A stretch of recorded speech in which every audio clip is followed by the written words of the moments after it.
Oke, salam sejahtera untuk kita semua. Kali ini saya akan membahas tentang tes Kraepelin ya. Yang mana cara kerjanya itu penjumlahan dari bawah ke atas ya. Dengan seperti ini contohnya nih. 1 tambah 7, 7 tambah 9, 9 tambah 9, 9 tambah 3, 3 tambah 9, dan begitu seterusnya sampai sekian detik sampai ada kata pindah. Kita pindah ke sini. Nah, begitu seterusnya sampai kata pindah lagi. Nah, seperti ini. Begitu seterusnya. Adapun cara mengerjakannya yaitu dengan menjumlahkan dua angka yang berdekatan. Contohnya seperti 7 sama 1 sama 7. Di sini adalah 8 ya. 7 dan 9. Di sini 16. Nah, yang ditulis di sini kalau angka puluhan ditulis angka belakangnya 6. Di sini 8. Di sini 2. Di sini 2, di sini 5, dan begitu seterusnya sampai sekian detik hingga ada instruksi pindah dan kita pindah ke jalur sebelahnya. 7 5 8 7 3 7 2 8 1, begitu seterusnya. Waktu pengerjaan untuk tes Kraepelin yaitu sekitar 15 sampai 30 menit. Untuk waktu perpindahan dari jalur 1 ke jalur 2 itu 30 detik, tetapi untuk sekarang sudah banyak dimodifikasi dengan waktu yang berbeda-beda untuk mencegah kecurangan atau trik mengakali dari peserta itu.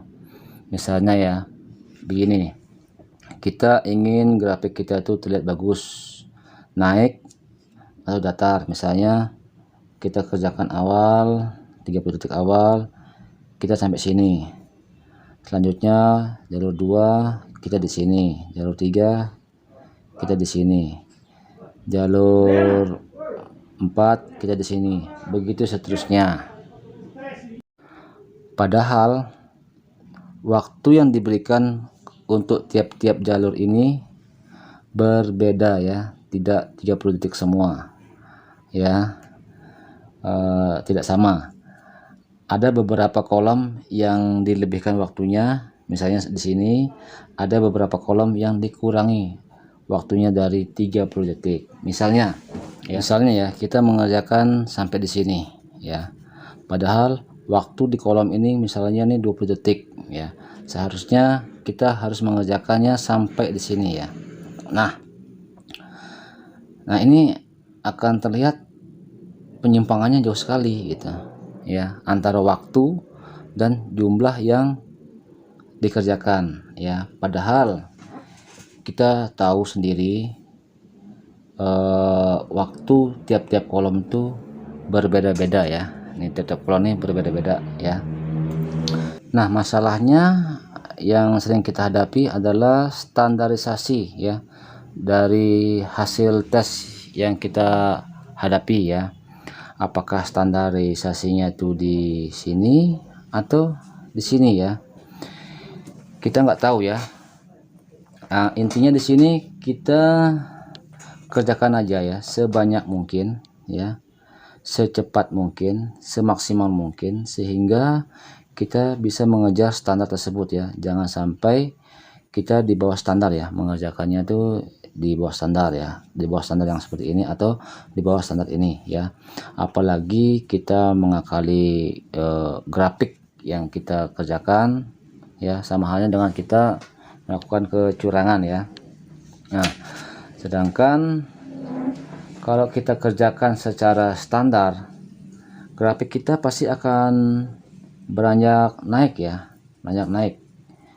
Walaupun nanti zigzag ya, turun naik, tapi tetap akan ada kenaikan terus ya.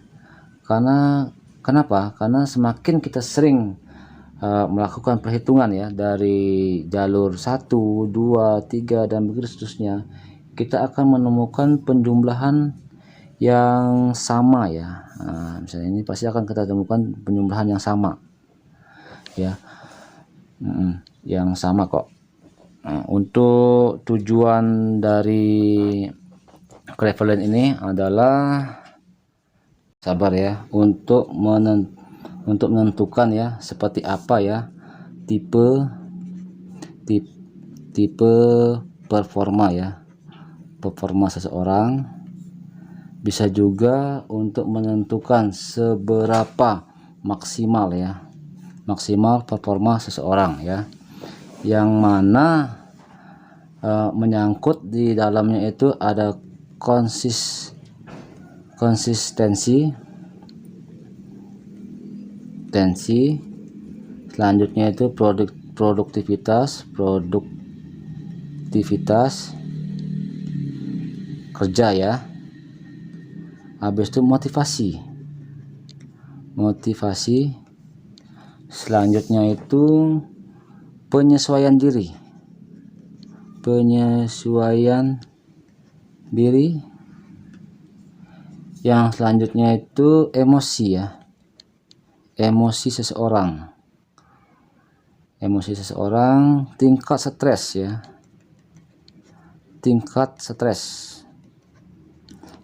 peserta dari tekanan kerja itu sendiri ya. Selanjutnya itu kemampuan dari seseorang dan ketelitian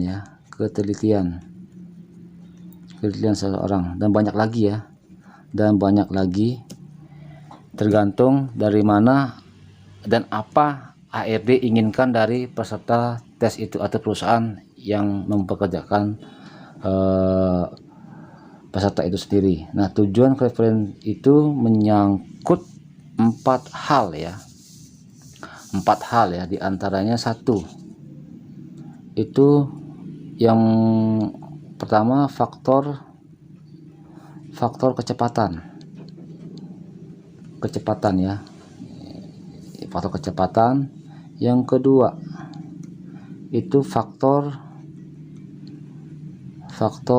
ketelitian. Yang ketiga itu faktor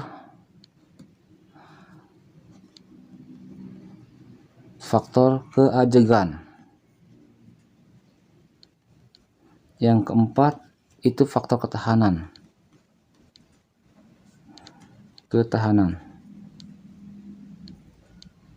Nah, oke ya. Sekarang kita bahas yang pertama, faktor kecepatan ya. Nah, seberapa banyak ya Anda mengerjakan tiap lajur ya. Nah, seperti ini ya. Begitu seterusnya dari jalur 1 sampai habis ya. Nah, di sana hasilnya diperoleh rendah atau tinggi ya. Apabila di sana hasilnya rendah ya, dilihat dari grafik juga rendah, berarti kecepatan kerja kita rendah pula gitu. Begitu juga hasilnya kalau yang kita peroleh itu tinggi ya, hasil kerja kita juga tinggi ya. Selanjutnya sekarang ke faktor ketelitian ya. Itu ada berapa kesalahan dalam perhitungan Anda ya saat mengerjakan tes Cleveland ini ya. Misalnya di jalur ini kita ada kesalahan ya, ada berapa kesalahan ya di tiap jalur ya, itu ya. Semakin banyak kita melaksanakan kesalahan perhitungan ya di dalam mengerjakan Cleveland ini, berarti ketelitian kita semakin rendah. Apabila kita semakin sedikit melakukan kesalahan perhitungan di dalam mengerjakan Cleveland ini, berarti tingkat ketelitian kita itu tinggi ya. Nah, selanjutnya itu faktor keajegan ya. Faktor keajegan itu dilihat dari irama ya, irama kerja kita ya selama mengerjakan Cleveland ini ya, dimana didapat itu dari menjumlahkan skor deret tertinggi ya, misalnya ini ya tertinggi dengan skor deret terendah yang kita kerjakan. Nah ini, nah selanjutnya itu untuk faktor ketahanan ya, faktor ketahanan. Nah faktor ketahanan ini dilihat dari grafik ya, grafik yang kita dapat, misalnya awal kita di sini, kedua kita di sini, jalur ketiga kita di sini, keempat kita di sini, kelima kita di sini, keenam kita di sini ya. Nah ini ya grafik kerja. Nah ini terbentuk dari kecepatan ya, dari kecepatan kita dalam mengerjakan ini perhitungan Cleveland dibarengi dengan waktu yang diberikan oleh tester ya, entah itu di sini 30 detik, entah itu bisa di sini 40, atau di sini 20, atau di sini 35 detik ya, tergantung tester itu sendiri ya. Nah untuk tip mengerjakan Pauli itu sendiri ya, yang pertama ya, 1. Persiapan fisik. Persiapan fisik ya, usahakan tidak begadang pas mau melaksanakan tes. Saat berangkat usahakan sarapan, karena kenapa? Karena mempengaruhi performa kita dalam mengerjakan tes tersebut ya. Yang kedua itu ketelitian.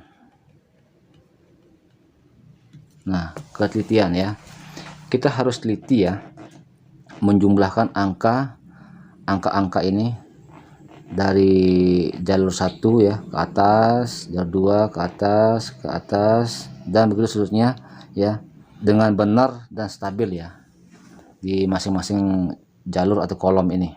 Nah selanjutnya itu 3 ya, jangan terpengaruh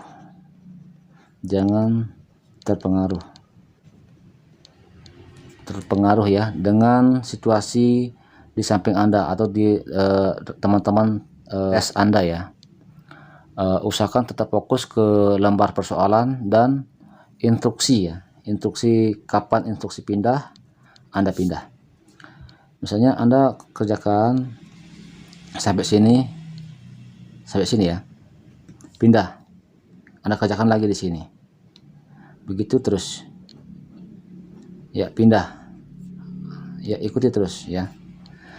Yang keempat, jangan melakukan kecurangan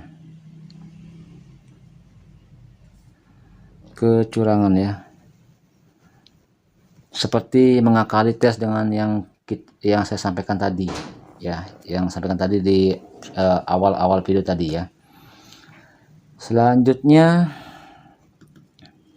semakin banyak kita melakukan kesalahan, maka semakin banyak kita melakukan kesalahan, maka menunjukkan bahwa kita itu kurang teliti, kurang cermat, dan kurang hati-hati, serta kurang daya tahan ya, untuk menghadapi stres dari tekanan kerja ya. Selanjutnya ya, penulisan ya, teknik penulisan. Jangan misalnya saat kita membuat angka 7 ya, jangan kita langsung membuat angka 7 itu seperti ini ya. Ini berapa detik ini ya, kita langsung aja nih. Nah 9, 6, 5, ulangi 5 ya, gitu aja ya. 4. Nah ini jangan kita buat pelan ya, kalau jangan ini lambat sekali ya, sama dengan 2. Nah kalau kita gini lambat sekali, kita langsung aja 2. Nah seperti itu. Yang kedua ya, yang selanjutnya yang ke-6 ya. Yang ke-6, jangan sekali-kali kita menggunakan ballpoint yang mekanik ya. Yang mekanik maksudnya itu yang gimana ya, yang mekanik itu yang copot pasang itu ya, itu akan mempengaruhi performa kecepatan kita ya. Bayangin aja, seandainya kita mengganti tap pensil mekanik itu membutuhkan sekitar 0,5 sampai 1 detik misalnya. Seandainya kita menghabiskan ini beberapa tes krepelin ya, itu kita reload isi pensil itu 10 kali ya, 10 kali pengisian. Bayangin saja ya, itu kita sudah kehilangan waktu sekitar 10 detik. Nah, 10 detik. Dengan waktu 10 detik kita sudah menghilangkan kesempatan untuk mengejar kecepatan penjumlahan ya yang kita hadapi. Oke, itu aja pembahasan singkat saya tentang Crevellin. Apabila ada kekurangan bisa di komen ya di kolom komentar ya. Itu aja dari saya, Budi AD09. Salam sejahtera untuk kita semua.